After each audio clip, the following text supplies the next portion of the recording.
Frankenstorm. It's on the front page of the Wall Street Journal Asia with a very menacing photo of, graphic of Sandy as it approaches the United States.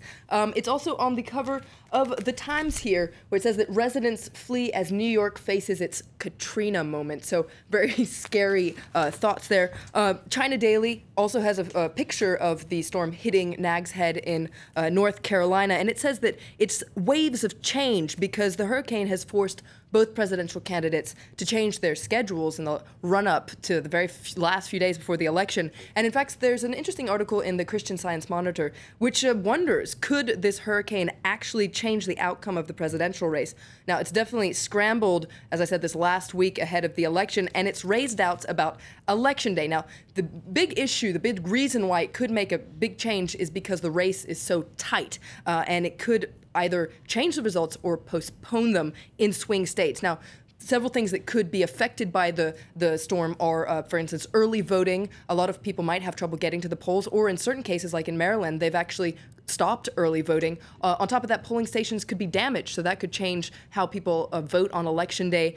Also, due to a loss of power, people won't be seeing as many political ads, and as we've seen, these can be very influential, especially in the last days. Now, a lot also depends on the aftermath and just how the government responds to any sort of disaster, if there were to be one. If, for instance, if Romney is seen as taking a political advantage of any kind of disaster, that could play against him. But if the federal response is judged inadequate, that could play against Obama.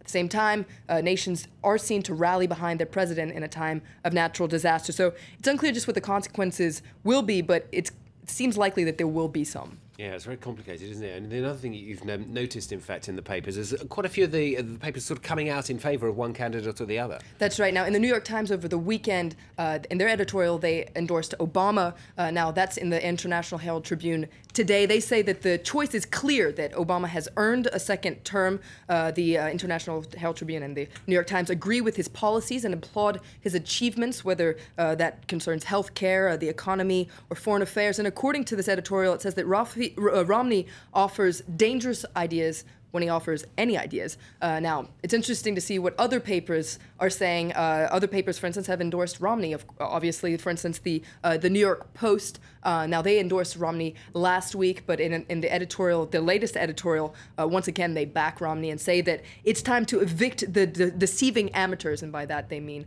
Obama. Now, so it's definitely going to be a tight race, but if you need help just understanding this election, there's a really good cartoon in the International Herald Tribune, perhaps a dumbed-down version of the electoral map. Yeah. There you see it. Very huge Ohio there. So apparently it's a huge state. On the south, in the south, you have oilmen and snake handlers, and in the northeast, you've got the 47%. That sums it all up for me. Wonderful stuff, actually. Well spotted.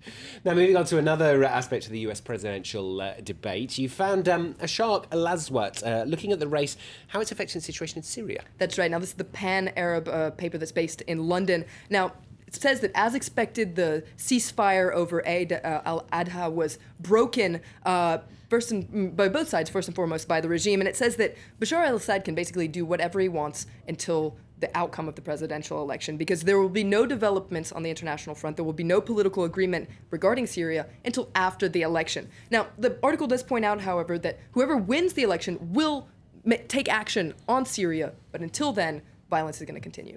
And finally, a cabinet reshuffle in India is getting some coverage right across the world. That's right, starting in Gulf News. So this happened yesterday. There was a major reshuffle. 22 new ministers were sworn in. According to Gulf News, this is a crucial reshuffle. The government was facing criticism of corruption. It's interesting to note, however, that the Indian press is a little less optimistic. For instance, the Times of India says this reshuffle doesn't mean that there's going to be the reboot of governance. It says that basically the government is still has old-fashioned politics, and this is not the upgrade that the government needed. And still trying to solve that Rubik's Cube there as well. Florence, thanks very much. Florence Vilmer there with the International Papers on Force Headlines then, warnings it could now become the big